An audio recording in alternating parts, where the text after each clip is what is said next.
نؤمن به ونتوكل عليه ونعوذ بالله من شرور أنفسنا ومن سيئات أعمالنا من يهده الله فلا مضل له ومن يضلل فلا هادي له ونشهد أن لا إله إلا الله وحده لا شريك له ونشهد أن سيدنا ومولانا محمدا عبده ورسوله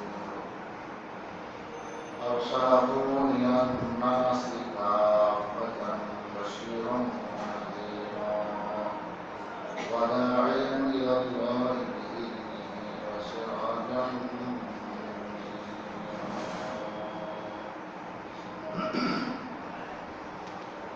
أما بعد فقد قال رسول الله صلى الله عليه وسلم ثلاثة ليس عليهم حساب فيما طعموا إن شاء الله إذا كان حلالا الصائم والمتصحر والمرابط في سبيل الله صدق الله مولانا العظيم وصدق رسوله النبي الكريم نحن على ذلك لمن الشاهدين والشاكرين الحمد لله رب العالمين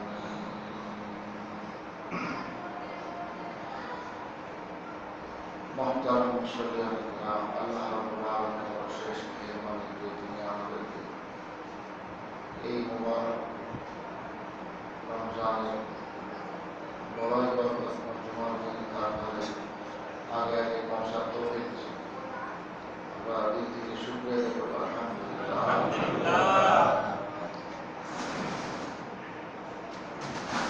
অন্য কোন মসজিদের কি অবস্থা আমার জানা নেই। তো আপনাদের এখানে আমি বুঝলাম না, রমজান মাস শেষ হয়ে গেছে, আজকে শেষ দশক শুরু হবে সন্ধ্যায়, জুমার একটা বাকি আছে, কিন্তু পিছনের জুমা যেরকম রমজানের জুমাগুলো এরকমই দেখতেছি। জানি না আমাদের কোন জায়গায় ত্রুটি, কত দেরিতে শুরু করলাম, কিন্তু কেউ আসে খোদবার আগে দিয়ে তার কাছে বসে ভিড় হয়। এখন এখানে নিচে আপনার কয়জন মানুষ আছেন স্থলাটা তো ভরে না। জানি না কি আপনার রমজান জুমার কি গুরুত্ব দেয় না, জুমার গুরুত্বটা বুঝে না। আমি এখানে এরকম দেখলাম, অন্য কোনো মসজিদে এরকম আমার জানা মতে আজানের আগে মসজিদ ভর রমজান, কিন্তু এখানে বিলারে যাওয়া রমজানের জুমার অন্য সারা বছরের জন্য সব বড় অনেক আফসোসের কথা।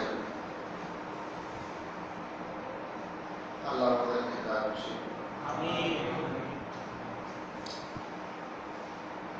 হযরত আব্দুল্লাহ ইবনে আব্বাস রাদিয়াল্লাহু তাআলা আনহু থেকে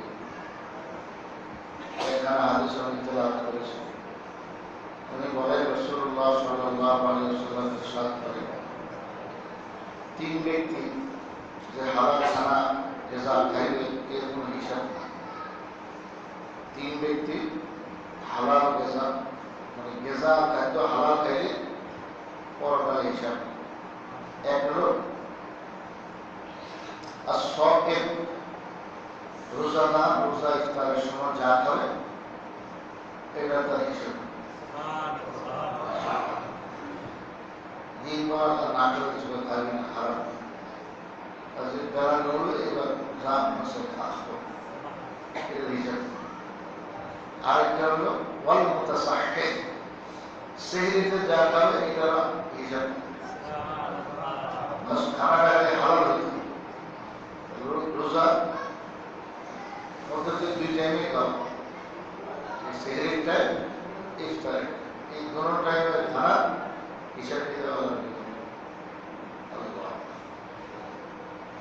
অনেক বড় বরকত আল্লাহ তাআলা রমজান দিয়েছে যে তুমি খালি হালাল খাও, হারাম খাও না, তাহলে তো রোজাই হবে, সবই কঠিন হিসাব দিতে হবে। আর যদি হালাল খাও ইফতারি যা খাই না এটার জন্য হিসাব নেই, সেহরিতে যায় পাই না একজন হিসাব এই দুই প্রকার লোক হুজুর সাল্লাল্লাহু আলাইহি ওয়াসাল্লাম বলেন মুরাবাতু ফি সাবিলিল্লাহ আল্লাহর রাস্তায় যে পাহারাদারি করে আল্লাহর রাস্তায় যখন হুজুর আকরাম সাল্লাল্লাহু আলাইহি ওয়াসাল্লাম যে সমস্ত যুদ্ধগুলি করছেন বদরের যুদ্ধ উহুদের যুদ্ধ খন্দকের যুদ্ধ তাবুকের যুদ্ধ অনেকগুলো যুদ্ধতে হুজুর সাল্লাল্লাহু আলাইহি ওয়াসাল্লাম নিজে শরীক ছিলেন এইসব যুদ্ধ বিগ্রহ চলাকালীন সেই মুসলমানদের সীমান্ত এলাকায় পাহারাদারের জন্য জিম্মাদারি দেওয়া হয় তো ওই পাহারাদারিতে যারা মশগুল থাকবে ওই অবস্থায় যত ভাড়া খাদ্য খাবে এটার কোনো হিসাব নেবেন না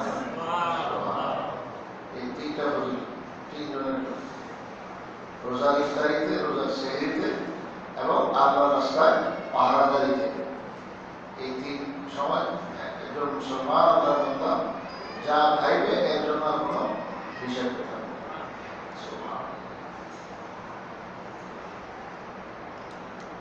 সেহরির ব্যাপারে হুজুর সাল্লাল্লাহু আলাইহি ওয়াসাল্লাম অনেক তাকিদ ছিল যে সেহরি তোমরা খাও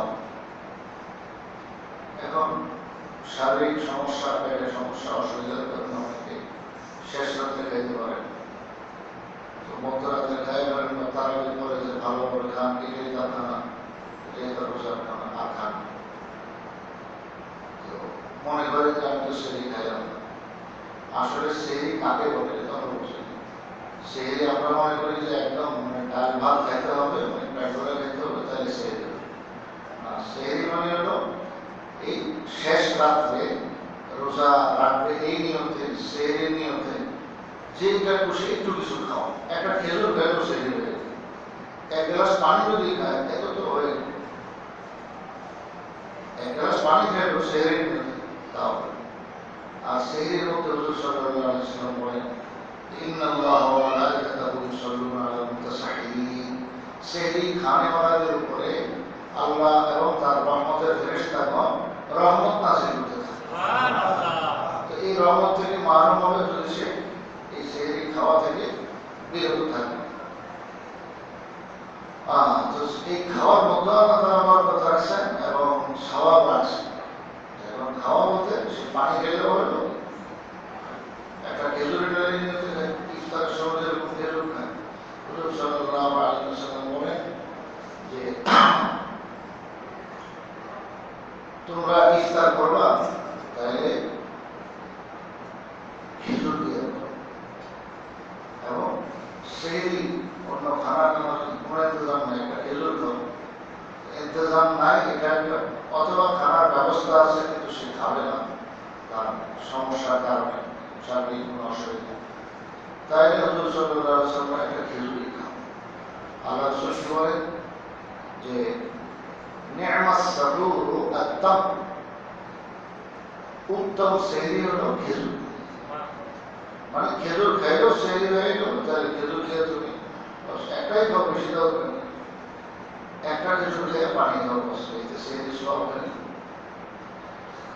এবং হুজুর সাল্লাল্লাহু আলাইহি ওয়াসাল্লাম ইফতার করতেন খেজুর দিয়ে বলেন যে আফতার আহাদুকুম ফালিইফতির আলা তামরিন ফাইন্নাহু বারাকাতুন ফাইন লাম ইয়াজিদ তামরান ফাল-মাউ ফাইন্নাহু তাহুরুন হুজুর সাল্লাল্লাহু আলাইহি ওয়াসাল্লাম বলেন খেজুর যেরকম আছে আরেকটা হাদিসের সামনে আছে ওটা সহ মিলিয়ে বলতেছে কান রাসূলুল্লাহ সাল্লাল্লাহু আলাইহি ওয়াসাল্লাম ইফতির আলা রুতাবাতিন ক্বাবলা আন ইউসাল্লি فإن لم تكن رطبات فعلى تمرات فإن لم تكن تمرات حصى حصوات من ماء হুজুর সাল্লাল্লাহু আলাইহি ওয়াসাল্লাম ইফতারের সময় খেজুর তালাশ করতেন খেজুর দুই ধরনের আছে একটা হলো একদম শুকনা যেটা আমরা সাধারণত দেশে খাই আর একটা হলো রসে ভরা পাকা খেজুর ওটা তো তাজা হইতে হবে তাজা খেজুর তো আমাদের দেশে পাওয়া এভাবে পাওয়া যায় না পাইলে অনেক দাম তো হুজুর সাল্লাল্লাহু আলাইহি ওয়াসাল্লামের আদত ছিল যে রমজান মাসে ইফতার করতে গেলে এই পাকা রসে ভরা এরকম খেজুর তালাশ করতে যারা আরবিতে রুতাব শব্দটা রুতাব রুতাব বলতে একদম মুখ ভরে গেল নামটা যেরকম কামড়াও সেরকম রুতাব তো মুখ ভরে যায় রসে কামড় দিলে এরকম একটা খেজুর দিয়ে ইফতার করতে আর যদি এটা না পাইতেন এবার তামরাতুল বুস্তান, দেখেন নামটাও এরকম হালকা না, তামরুন মানে খেজুর। তো তামরুন উচ্চারণের চিকন না, আর রোপক রাও মোটা তোয়াও মোটা রোপক শব্দটাও এরকম। তো একদম রসে মারা খেজুর খেতে, তো ওটা না পাইলে তামরুন যেটা আমরা খাই শুকনা, তাহলে শুকনা টাকা। তবে খেজুর দিয়ে শুরু, এটা হলো মাসনুন সুন্নাত। এর মধ্যে কত হিকমত, কত ফাওয়ায়েদ আছে আল্লাহ পাক ভালো জানেন। রাসূল সাল্লাল্লাহু আলাইহি ওয়াসাল্লাম যদি এই দুইটার কোনোটা না পাইতেন, খেজুরের আইটেমই নাই ইফতারিতে এখন হইতে পারে, তাইলে হুজুর সাল্লাল্লাহু আলাইহি ওয়াসাল্লাম পানি খাইতে না, পানি বাস কয়েক ঘট পানি পান করেছেন, এটাই ইফতার। এরপরে যথারীতি আরো হালকা কিছু খাবার থাকলে খাই নিতেন, নামাজ পড়তেন। তারপরে ভারী খাবার, নামাজকে বেশি তাকিদ করা, বেশি দেরি করা ওটা পছন্দনীয় না। তো ইফতারের পরে নামাজ পড়ে নিতেন, তো এরপরে অন্যান্য খাবার খাইতেন। এই জন্য আমাদের তারাবিতে কি বলে, মাগরিবের নামাজে আমরা খুব একটা দেরি করি, আজানের পরে আজান 15 মিনিট খুব একটা বেশি, তো এরকমই ঠিক আছে, এর বেশি উচিত না। তো নামাজের পরে বা তুমি যা ইচ্ছা খাও, তাহলে সিরিয়াল এইভাবে 1 নম্বরে হলো সে রূপক খেজুর, যদি ওটা না পাওয়া যায় তাহলে শুকনা একবারে তামরুন যেটা, সেই শুকনা খেজুর, এটাও যদি সিরিয়ালে না পাইল, খেজুরই নাই, তাহলে এইবার হলো কয়েক ঘট পানি, একটু পানি খাও। এখন অনেক মানুষ ভুল করে যে দস্তরখানে দেখা যায় সব কিছু আছে, কারণ খেজুর আছে, আমাদের দেশের রূপান্তর পাওয়া মুশকিল। তো খেজুর আছে, পানিও আছে, শরবত আছে। তো দেখা যায় যে সে আগে শরবত খায় বা পানি খায়, আর খেজুরটা পরে, তাহলে একটা শূন্য ছুটে গেল। আগে খেজুর দিয়ে খাওয়া চাই, এরপরে হলো পানি শরবত আপনি যেটাই খান, 1 নম্বরে খেজুর। যেহেতু এই সুন্নত রোজার ইফতারের সঙ্গে আল্লাহ রাসূল সাল্লাল্লাহু আলাইহি ওয়াসাল্লাম লাগায় রাখছেন, এই জন্য রমজান মাসে সারা দেশে, বাংলাদেশ না খালি পুরো পৃথিবীতে যত জায়গায় মুসলমান আছে তত জায়গায় আল্লাহ খেজুর পৌঁছায় দেয়। এটা আল্লাহ পাকের কুদরত। আপনি দেখেন বাকি 11 মাসে আপনি কখনো এত খেজুর টুকায় পাবেন না, কোনো দোকানে এত অ্যাভেলেবল করে দেয়। কেন? শুধু হুজুর সাল্লাল্লাহু আলাইহি ওয়াসাল্লামের এই সুন্নাত, আল্লাহর বান্দা যখন আমল করবেন, তো আমল করার ব্যবস্থার জন্য আল্লাহ তাআলা সে ইন্তজাম করে দিয়েছেন যে রমজান মাসে রসুলের খেজুর সব জায়গায় পৌঁছায় দিয়েছে, সব জায়গায় আছে, গাঁও গ্রামের জায়গায় খুব সুন্দর খেজুর পাওয়া যায়। তাহলে প্রত্যেকটা রোজাদার যাতে সেই খেজুর দ্বারা ইফতার করতে পারে সেই ব্যবস্থা আমরা রাখছি। তো কেন এই সুন্নাত আপনি ছাড়বেন যে খেজুর বাদে আগে পানি এরপরে খেজুর? না, এটা ভুল করি। আল্লাহ, এবং খেজুর কয়টা খাইতেন এটাও আরেক হাদিসে আছে। আখরাজাহু ইয়াহইয়া বিলফজি কানা নবী সাল্লাল্লাহু আলাইহি ওয়াসাল্লাম ইউহিব্বু আন ইফতির আলা সালাসাতি তামরাতিন আও শাইইন লা তুসিবহু নার। হুজুর সাল্লাল্লাহু আলাইহি ওয়াসাল্লাম ইফতার করা পছন্দ করতেন 3টা খেজুর দিয়ে। এখন 3টাই খাইতে হবে, বুঝতে হবে যে আমার সামনে কয়টা রাখা আছে। 3টা যদি আপনি খান, বিশেষ করে ইস্তেমায় আমল, তাহলে যদি আমি শূন্যতা দেখতেছি না, বুঝতে হবে। যদি এরকম অ্যাভেলেবেল থাকে তা আপনি 3টা করে ভাগে পাইলে 3টা 4টা খাইবেন, 2টা খাইবেন, 3টা, আর না একটাই খাবেন, অসুবিধা নেই, ওটা বুঝে আর দিলেই হয়।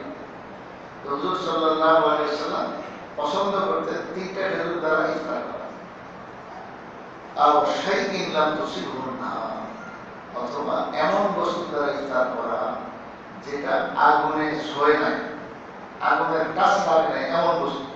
তার মানে আগুনে রান্না করা বস্তু না, ফল ফলা নেই। ইফতার সময় খাই না, কলা খাই, কলা কি আলু দিয়ে রান্না করছে বলে পাকায়, তো অনেক সময় আগুনের তাপ কাটতে হবে, সেটা পাকানোর সিস্টেম এরকম, কিন্তু এই কলা কোনো রান্নার জিনিস, যেটা গাছের ফল, একবারে গাছ পাকানো আগুন এর তাপ দিয়ে হিট দিয়ে পাকাইছে, ওই তাহির আপনার দরকার নেই। এখানে কলাকে ইয়াই বসে, সে গাছের ফল। এরকম ভাবে আপেল আছে, আঙ্গুর আছে, তারপরে আরো কত কিছু ইফতারিতে যা খাওয়া হয়, তো এগুলো আগে পছন্দ করত। এই জন্যই মানুষ ইফতারের সময় এই আইটেমগুলো রাখে, এগুলো সব এই রমজানের জন্য একটা তাহলে খেজুরও খাইল আর এই ফল ফলাদি আইটেম এগুলো সে খাইল, এটা ভালো। এরপরে যে সমস্ত আমাদের নিজাম আছে, ভাজি বোনা তেলে বাজায়, সেই বিভিন্ন রান্না করার বস্তু আছে, তো সেগুলোর পরে সিরিয়াল। তো 1 নম্বরে এগুলোর অনেক হিকমত আছে, সারাদিন সে না পেটকে খালি রাখছে। এখন ধরে যদি সেই ভাজি বোনা এই সমস্ত এগুলো যদি পেটে ঢুকে, তো আল্লাহ রাসূল সাল্লাল্লাহু আলাইহি ওয়াসাল্লাম বুঝলেন এদের সমস্যা গুলো গ্যাস্ট্রিক দেখা দিবে। তো এই জন্য আগে তো দিন শিখাইছে খেজুর খান। খেজুর এমন এক পোকা বই, মানে এত ভিটামিন, এত শক্তিশালী যে এটা মানুষের শরীরের যে চাহিদা আছে ভিটামিনের চাহিদা, সমস্ত চাহিদা এই খেজুর পূরণ করে। এটা আল্লাহ তাআলা কুদরতি জিনিস বানাইছেন খেজুরটাকে, এটার ভিতরে সব ধরনের ভিটামিন রাখা আছে আর বাইরে দিচ্ছে। আর জমজম যদি সঙ্গে পান করতে হবে তাহলে তার কথাই নূর আলা নূর, এবং জমজমের পানি আর সেই খেজুর এই দুইটা দ্বারা ইফতার করলে একবারে 1 নম্বর ইফতার। আরব দেশে এই জিনিসটার ইহতেমাম খুব করে, সেখানে আল্লাহ তাআলা মিলা দিয়েছেন সেই জমজমও মজুদ, খেজুরও মজুদ, তৈরি হয়ে সেখানে গাছপালা, সেখানে আমাদের দেশে তো খুব কম, 2-4 জায়গায় মেহনত করে কিছু খেজুর চাষাবাদ শুরু করছে, কিন্তু ওগুলো দিকে সারা দেশের চাহিদা পূরণ হতো। আমাদের দেশে আসলে আরব থেকে, কিন্তু আরবের জন্য আছে, তাহলে খেজুরও আছে, আর জমজমের পানি আল্লাহ তাআলা এক বড় নিয়ামত সেই কাবা ঘরের কিনারে দিয়েই রাখছে, এখন সেটা অ্যাভেলেবেল। তো খেজুর আর জমজমের পানি বা সর্বোত্তম ইফতার। আবার পানির মধ্যে সব ধরনের ভিটামিন আছে, জমজমের পানি দুনিয়ার কোনো পানি মতো না, ভিন্ন রকম বহু রকমের ফওয়ায়েদ, ফায়দা, উপকারিতা আল্লাহ তাআলা তার মধ্যে রাখছে। এবং সঙ্গে এই পানির ভিতরে, জমজমের পানির ভিতরে খাদ্যের ভিটামিন আল্লাহ তাআলা রেখে দিয়েছেন। শুধু জমজম পানি খাইয়েও মানুষ স্বাস্থ্য টিকাইতে পারে এবং শরীর তার তাজা তাগড়া থাকবে। আবু যর গিফারী রাদিয়াল্লাহু তাআলা 1 মাস পর্যন্ত শুধু জমজমের পানি খেয়ে থাকছেন। এর অনেক কারণের মধ্যে একটা কারণ ছিল যে মেহমানদারি করার মধ্যে এখানে কেউ কাউকে ছিল না, আর উনি আসছেন সেই ইয়ামান থেকে লুকায় লুকায় সিআইডির মতো সে জাসুসি করে, সিআইডিগিরি করে, খবরগিরি করে যে মুহাম্মদ নামের লোকটা কে সাল্লাল্লাহু আলাইহি ওয়াসাল্লাম, এবং সে নতুন ধর্মের কথা বলে, তার কথাগুলো কি সঠিক না বেঠিক আমি একটু যাচাই করব। তো এই জন্য তিনি লুকায় লুকায় থাকেন, তো কাউকে কিছু পরিচয় দেন না। আর এখন দিন শেষ হলে খাবেন, তো ওই জমজমের পানি পেট ভরে খায়, এতে 1 মাস পর্যন্ত এইভাবে কাটাইছে। তো ওনার কোনো সমস্যা তো হয়নি।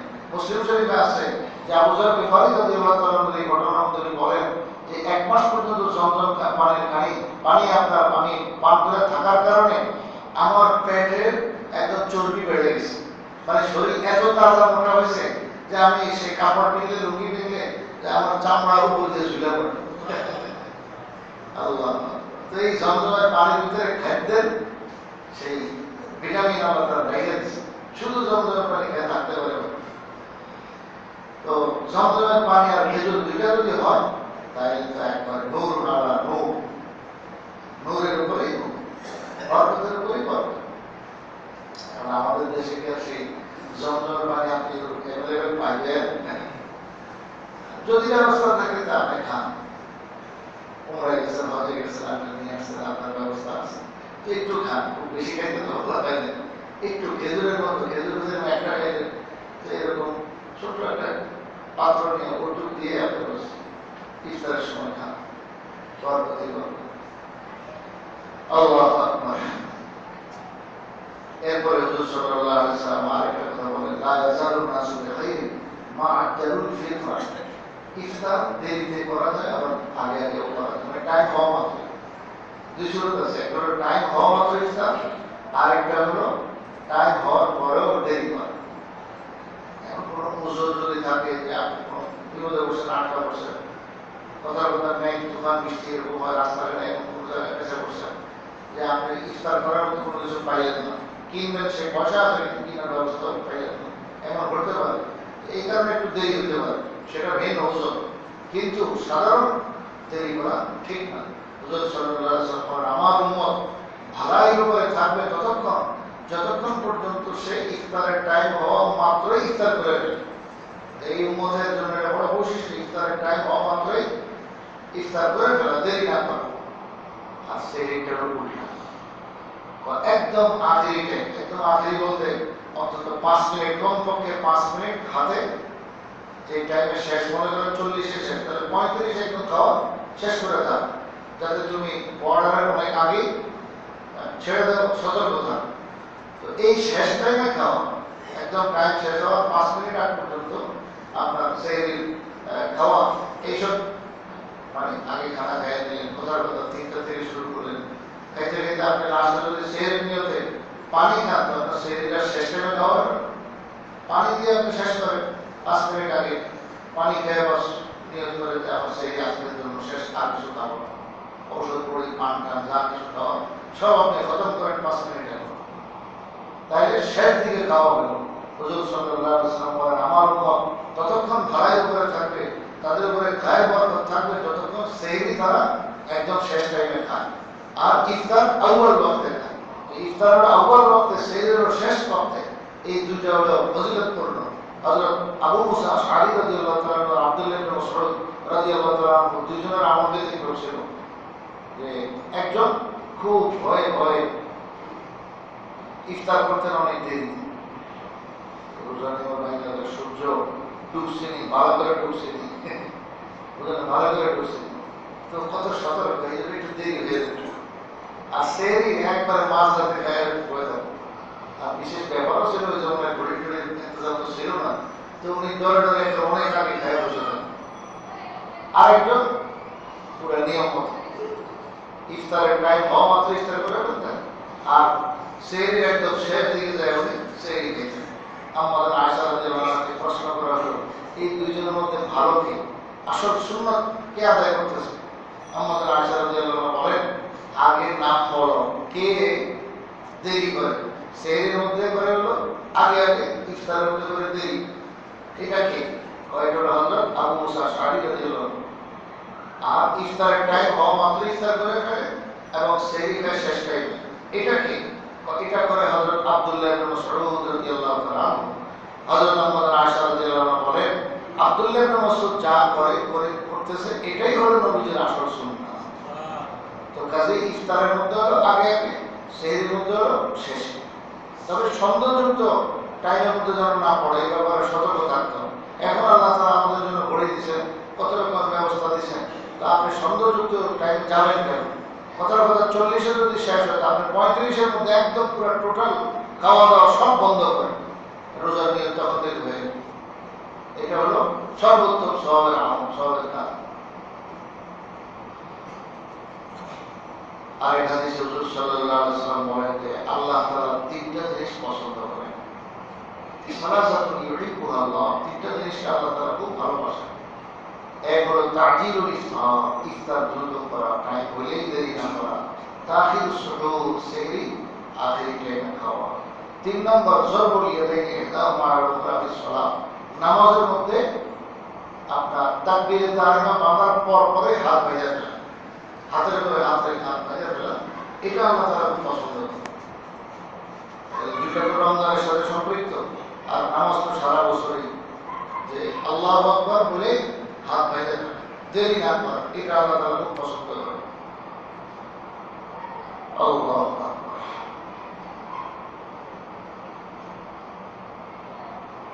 হুজুর সাল্লাল্লাহু আলাইহি ওয়াসাল্লাম ইরশাদ করেন মান ফাত্তারা সায়িমান কানা লাহু মিসলু আজরিহি, যে ব্যক্তি কোন রোজাদার ইফতার করাবে, তাইলে রোজাদার রোজার যে সওয়াব পাইল, ইনি ইফতার করানোর কারণে ওই সওয়াব সে পায়। এখন যে আরেকজনের কাছে ইফতার করলো, সেই ইফতার কারণেওয়ালা তার আমলনামা থেকে সওয়াবটা নিয়ে আল্লাহ ইফতার করানোওয়ালাকে দিবেন, করে না। গায়রা আন্নাহু লা ইয়াকুশু মিন আজরি সায়িম শাইউন, রোজাদারের রোজা থেকে বিন্দু মাত্র সওয়াব কম না। তার রোজার সওয়াব তার কাছে আসে।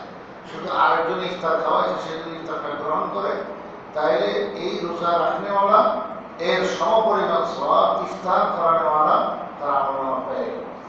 তাহলে দৈনিক আপনি একটা রোজা রাখবেন, খালি বহু রোজা এর সওয়াব আপনি পাওয়ার ব্যবস্থা আল্লাহ করে দিয়েছেন। আপনি যদি 2টা লোক ইফতার করেন তাহলে আরো 2টা রোজার সওয়াব পাইলেন। 10 জনকে ইফতার করেন তাহলে আরো 10টা রোজার সওয়াব আপনি পাইলেন। একটা নিজে রাখলেন, আরো 10টার সওয়াব কামাইলেন। 20 জনকে যদি আপনি ইফতার করেন তাহলে আরো 20টা রোজার সওয়াব আপনি পাইলেন। তাহলে এইভাবে আপনি দৈনিক কত শত শত রোজা রাখার ব্যবস্থা আল্লাহ তাআলা রেখে দিয়েছেন। তবে যারা ইফতার খাবে বলে আমি সেটা দেখছি ছোট সারাদিন কষ্ট করে রোজা রাখা ইফতার কেন খাবো, আমার টানে খাবো, বুঝে গেছে মনে করছে যে এর বাড়িতে ইফতার করলে, এর ঘরে ইফতার করলে, এর খানা খাইলে আমার সব মিলিয়ে হবে না। আরে আরেকজনের সব পান, এটাও তো একটা গ্রাম। সবাই যদি খিচাখিচি করে যে না আমি কারো ইফতার খাবো, আমার টানে খাবো, আমার টানে খাবো, তাইলে আপনি কি করলেন? একজন মুসলমান আল্লাহর বান্দাকে সওয়াব কামাইবার যে রাস্তা সেটা বন্ধ করে দিলেন। এটা তো যায় না। আপনি তার থেকে খান অসুবিধে, আবার আরেকদিন তারাই গেলাম, তাই তো হয়ে গেল, কোনো সমস্যা নেই। আপনি তো সব কামাইতে হবে, সব কামানোর এই ব্যবস্থা করে আল্লাহ আমাদের জন্য রেখে দিচ্ছে। আরেকটা হাদিস হুজুর সাল্লাল্লাহু আলাইহি ওয়াসাল্লাম বলেন, আসিয়াম জান্নাতুল মালকি খালিফা, রোজা হলো ঢাল স্বরূপ। যুদ্ধে যেরকম ঢাল দিয়ে মানুষ তার নিজের উপরে আঘাতকে প্রতিহত করে, রোজাদার রোজা দিয়ে তার তামাম সমস্ত বিপদ আপদ মানে জাহান্নামের আযাব, আল্লাহর পক্ষ থেকে যে আযাব, সেই আযাব আর মাইরটাকে সে সরায়, নিজকে রক্ষা করে। কতক্ষণ মারা দিয়ে খালিফা, যতক্ষণ পর্যন্ত সে এই ঢালটাকে না ভেঙে ফেলে। সাহাবায়ে কেরাম প্রশ্ন করেন যে ইয়া রাসূলুল্লাহ, এই ঢালটা ভাঙে গেল। হুজুর সাল্লাল্লাহু আলাইহি ওয়াসাল্লাম বলেন যে বেকাদিবিন আও গীবাতিন, হয়তো মিথ্যা বলা না, মিথ্যা রোজা রেখে যদি মিথ্যা বলে তাহলে তার এই রোজার হাকিকত নষ্ট হয়ে গেল। রোজা যে ঢাল ছিল আল্লাহর আযাব থেকে তাকে বাঁচাইতে ফিরাইত, সেটা এমন নয়। আর গীবাতিন, অথবা রোজা রেখে তার গীবত করলো, বদনামি করলো তার অগোচরে, তাইলে এটা দ্বারা তার রোজার হাকিকত নষ্ট, সেই ঢাল যেটা কাজের ছিল সেটা নষ্ট হয়ে গেল। হুজুর সাল্লাল্লাহু আলাইহি ওয়াসাল্লাম আরেক হাদিসে বলেন, আরে অনেক রোজাদার আছে এমন যে ক্ষুধার্ত থাকা ছাড়া তার হাসিল কিছুই নেই, কিচ্ছু তার লাভ হয়নি, শুধু সারাদিন উপবাসে থাকলো, উপবাস থাকা ছাড়া তার লাভ রেজাল্ট কিছুই আসে না।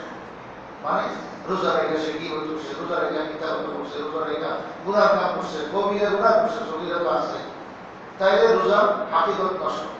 হুজুর সাল্লাল্লাহু আলাইহি ওয়াসাল্লাম বলেন, রুব্বা কায়িমিন লাইসা লাহু মিন কিয়ামিহি সাম, অনেক মানুষ আছে রাত্রেবেলা তাহাজ্জুদ পড়ে, তার তাহাজ্জুদ এত যা পড়লো এটার সওয়াব তার কিছুই নেই, শুধু রাত্রে জাগরণ নেই। কারণ তাহাজ্জুদ করছে গলত নিয়েছে, মানুষ আমাকে নেককার বলবে, বুজুর্গ বলবে, আরো কত রকমের লোক দেখানি কোনো কিছু থাকতে পারে। তো রিয়া যদি ভিতরে ঢুকে তাইলে তার এই রাতের তাহাজ্জুদের দেখা। এবার শেষ দিকে আসলাম, কিছু জরুরি কথা। রমজানের আজকে শেষ, মাঝখানের দশক শেষ হয়ে গেছে, শেষ দশক শুরু হবে সন্ধ্যা থেকে। আজকে রমজানের 20 তারিখ, ঠিক না? এই 20 তারিখ এর একটা আমল আছে যার নাম ইতিকাফ। হুজুর সাল্লাল্লাহু আলাইহি ওয়াসাল্লাম কোন রমজানে ইতিকাফ ছাড়েননি, শেষ দশক ইতিকাফ খুব করেছেন। আবার এক বছর এমন হয়েছে যে পুরো মাস ব্যাপী ইতিকাফ করেছে, পুরো মাস ইতিকাফ করা গেছে, নবীজির আমলে আল্লাহ দিয়ে দিয়েছে। ইতিকাফটা কি জন্য করবেন? লাইলাতুল কদর পাওয়ার জন্য, শবে কদর পাওয়ার জন্য। শবে কদর কি জিনিস কোরআন শরীফে আল্লাহ বলে দিয়েছেন, লাইলাতুল কদর খায়রুম মিন আলফি শাহর, লাগাতার 1000 মাস, হাজারো মাস, 1000 মাস না। আরবিতে সর্বোচ্চ বড় সংখ্যা আলফ, আলফ মানে হাজার, এর চিন্তার বড় সংখ্যা নেই, বলে তো লাখ কোটি এগুলো মানে এগুলো জোড়া তালি দিয়ে, আলফুনের সঙ্গে যদি জোড়া তালি দিয়া বানা যায় লাখ লাখ। মিয়া তো আলফি, মিয়া তো মানে 100, আলফুন মানে হাজার। এখন যদি আলফুন বলে তো হাজার, আর মিয়া তো আলফুন বলে, তাহলে 1000টা যদি একবার 1000 টাকার নোট 100 বার হয় তো কত হলো 1 লাখ। তো মিয়াতু আলফিন মানে 1 লাখ। এইভাবে আপনি 10 লাখ বানাইতেছেন, যেটাকে বলেন আলফ আলফি। 1000 যদি 1000 বার হয় তো তার মানে কত হইল 10 লাখ। এইভাবে আপনি কোটি কোটি বানাইতে পারবেন, কোনো সমস্যা নেই। তো ওগুলো জোড়া তালিয়ে দিয়ে আরবিতে সর্বোচ্চ বড় সংখ্যা আলফ, এর উপরে কোনো বড় সংখ্যা নাই। আমাদের সেটা নাই। এখন তো সেই মিলিয়ন মিলিয়ন এক শব্দে বাইরে ছিল না। মিলিয়ন মিলিয়ন এগুলো কি রসুলের যুগে ছিল? ছিল না। আল্লাহ তাআলা যখন কোরআন নাযিল করছেন তখন আরবিতে সর্বোচ্চ সংখ্যা মানুষ জানতো আলফ, হাজার। এই জন্য আল্লাহ তাআলা কোরআন শরীফের সবচেয়ে বড় শব্দ অঙ্কটা বলে বলছেন লাইলাতুল কদরে খায়রুম মিন আলফি শাহর। রমজানের শেষ দশকে যে আল্লাহ তাআলা লাইলাতুল কদর রাখছেন, সবে কদর রাখছেন, সেটা হাজার মাসের চেয়েও উত্তম। তো হাজার মানে এখানে 1000 না, মানে সবচেয়ে বড় সংখ্যা যেহেতু হাজার সেটা বলছেন। এর অর্থ হলো হাজার হাজার রাত্র, হাজার হাজার বছর লাগাতার এরকম ইবাদতবন্দি করার চেয়েও উত্তম। আর 1000 বার যদি আপনি একটা রেকর্ড সংখ্যা ধরেন তাও তো 83 বছর 4 মাস হয়। তো 83 বছর 4 মাস আপনারা কয়জনে হায়াত হইল? তো আমরা আশা করতে পারি 60 হলেই তো শুরু হয়ে যায় শরীরের ভাঙন, এই কত রকমের সমস্যা। বোঝা যায় যে না বেশি দিন বাঁচব, 60 পার হয়ে গেল। 83 বছর 4 মাস যদি 1000 মাসও ধরা হয় তাও তো হিসাবে এত। তো এত দিন, এত মাস, এত বছর এক নাগারে ইবাদত কি কারো পক্ষে সম্ভব? ফেরেশতা ছাড়া কারো পক্ষে সম্ভব না। ফেরেশতাদেরকে আল্লাহ বানাইছেন এমন শক্তিশালী যে যে দাঁড়াইতে বসে দাঁড়াইতে পারে। কত বছর? 83 বছর 4 মাস না, 83,000 বছর কাটতে পারে, 83 লাখ বছর দাঁড়াইতে পারে, 83 কোটি বছর দাঁড়ায় থাকতে পারে। এর কোনো খেলা থাকে? তো ফেরেশতারা এরকম। কিন্তু আল্লাহ রাব্বুল আলামিন এই মানুষদেরকে, মুমিনদেরকে এক বড় নিয়ামত দিয়ে দিয়েছেন রমজান মাস, যে তোমার ইবাদতের মিটার বাড়াও, আমলনামাকে অনেক ভারী বানাও। এই আমলনামাকে ভারী বানানোর জন্য রমজান মাস আল্লাহ দিয়ে দিয়েছেন। সঙ্গে আরো ভারী বানাইবার জন্য রমজানের ভিতর জমা দিয়ে দিয়েছেন। এগুলো দ্বারা আমলনামা ভারী হয়। পুরা রমজানে যা বরকত থাকে এগুলো জুমার দিনে আল্লাহ তাআলা সব বরকত একদিনে নাযিল করতে থাকে। এরপরে শেষ দশকে আল্লাহ তাআলা দিয়ে দিয়েছেন লাইলাতুল কদর। তাইলে তো সেখানে কি পরিমাণ বরকত আসবে এর কোনো হিসাব নাই।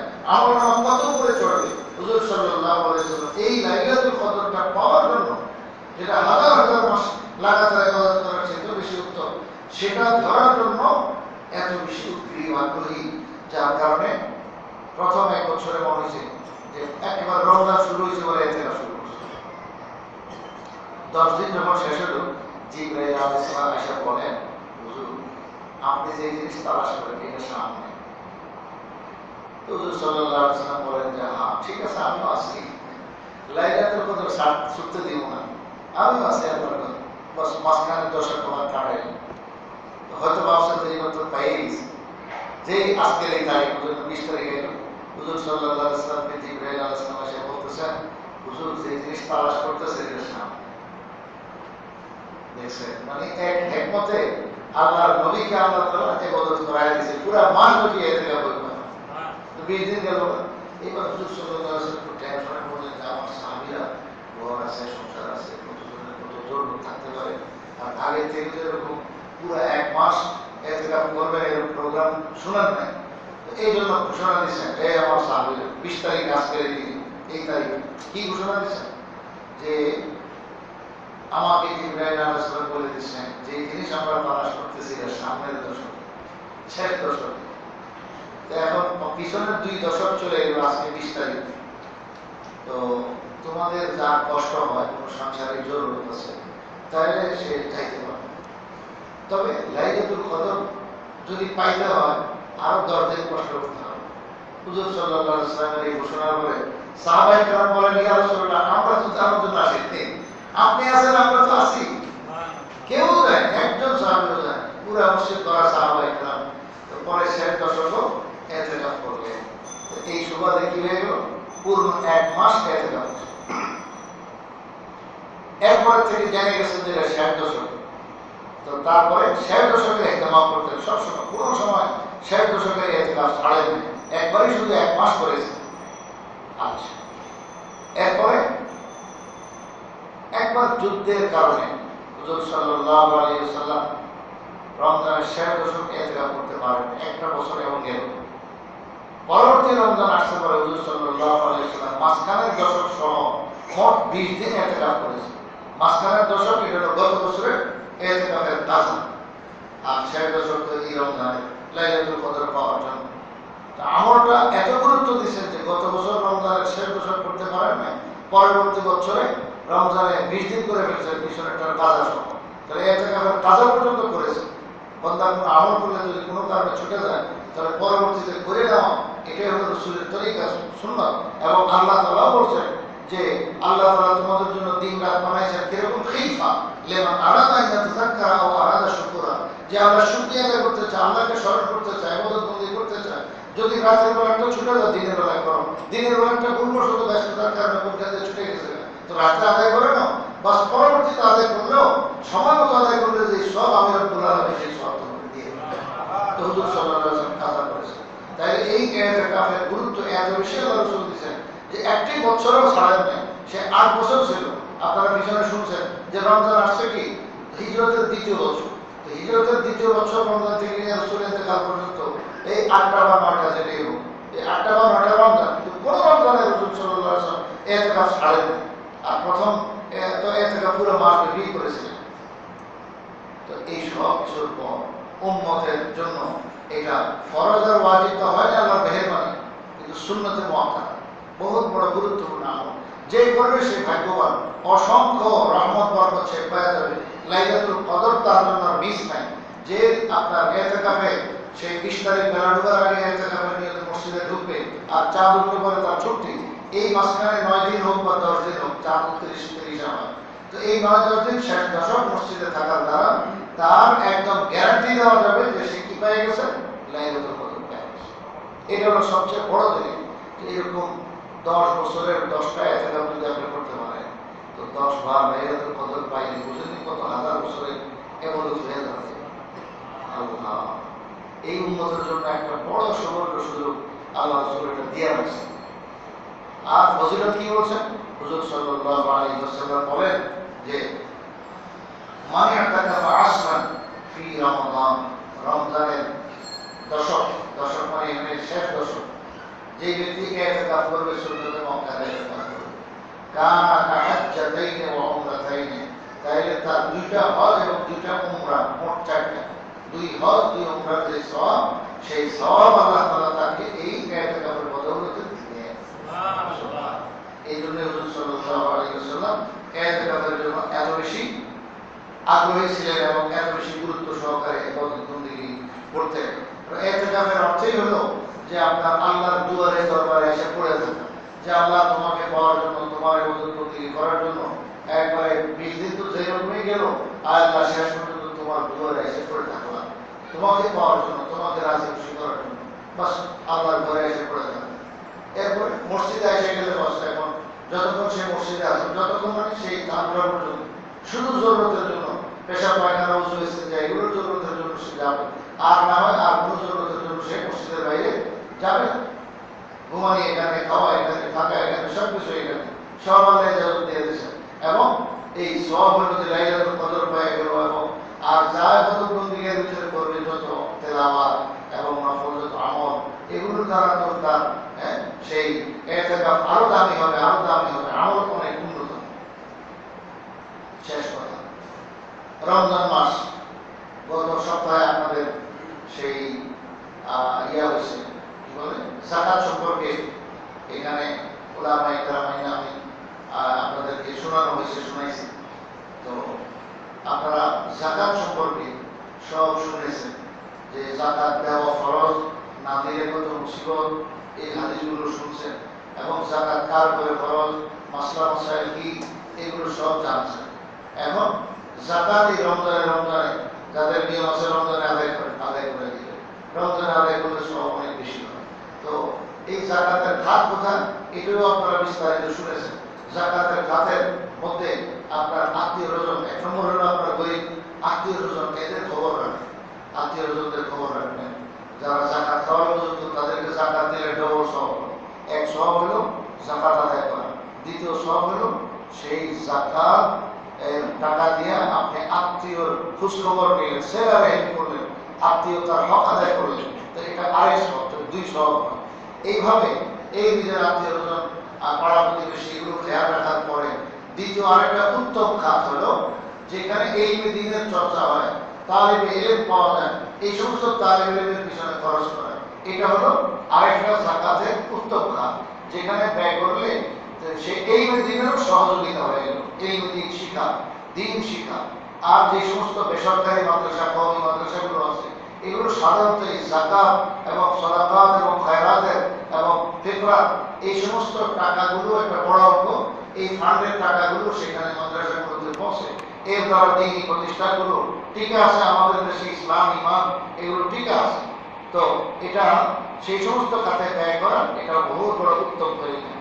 এখানে আপনাদের ছোটখাটো মাদ্রাসা আছে, ছোটখাটো হলে কি হবে, আপনাদের এলাকার মাদ্রাসা, সেই মাদ্রাসা কি নাম না, তালিবুল কোরআন মাদ্রাসা আছে, এই মাদ্রাসার প্রতি আপনারা খেয়াল রাখবেন, এটা হয়তো কাছে। এরপরে বড় মাদ্রাসা এখানে ঢাকা শহরে অনেকগুলো আছে, আপনার আশেপাশে অনেক বড় মাদ্রাসা আছে। আমি যেখানে আছি আপনাদের উৎসবের মাদ্রাসা, ফরিদাবাদ মাদ্রাসা, সেটাও আপনারা জানাশোনা আছে, চিনেন। তো সেই মাদ্রাসাও আপনারা জাকাতের একটা বড় অঙ্ক পৌঁছান। আর যদি এখানে পৌঁছাইতে চান তো আমার কাছেও বলতে পারেন, আমার কাছেও রিসিট আছে, দিতে পারেন। এই সমস্ত খাতে ব্যয় করা, এটা হলো দিনের অনেক বড় ইআনাত করা, মদত করা। আলেমী দিন তৈরি হওয়ার ক্ষেত্রে আপনি ব্যয় করলে তো আপনার সবটা অনেক বাড়বে। এই জন্য এই সমস্ত খাতে ব্যয় করা চাই। আর ফেতরার কথা ইনশাআল্লাহ এটা আগামী জুমাতে বলবো। ফেতরা হলো রমজান শেষ হওয়ার পরে, এই জন্য এই জুমায় আমি সেই আলোচনা করি না, আগামী সপ্তাহে এই ব্যাপারে আলোচনা করবো। আর একটা কথা হলো, শেষ কথা, এটা বলে আমি শেষ করতেছি। আমাদের এই ভাই আগের মসজিদে ছিল, আমি চিনি, উনি মিস্ত্রি মানুষ, রং মিস্ত্রি। ওনার একটা ছেলে অ্যাক্সিডেন্ট হয়েছে খুব মারাত্মকভাবে। তো অ্যাক্সিডেন্ট হওয়ার পরে অনেক মুসিবতে আছে, অনেক চিকিৎসা বাবদ অনেক খরচের দরকার। এই আল্লাহর বন্ধু এখানে উপস্থিত আছে। তো আমি আপনাদেরকে শুধু মোতাবজ্জে করে দিলাম, জানাই দিলাম যে তার সমস্যা আছে। যদি আপনাদের মনে চায় এমন করতে পারেন, সে উপস্থিত আছে, নামাজের পরে এখানে গিয়ে থাকবে, তার প্রতি আপনারা খেয়াল রাখতে হবে। আল্লাহ তাআলা আমাদের সকলকে এই রমজানের রাস্তা অর্জন করার তৌফিক দান করেন। আমিন সুবহান আল্লাহ তাআলা।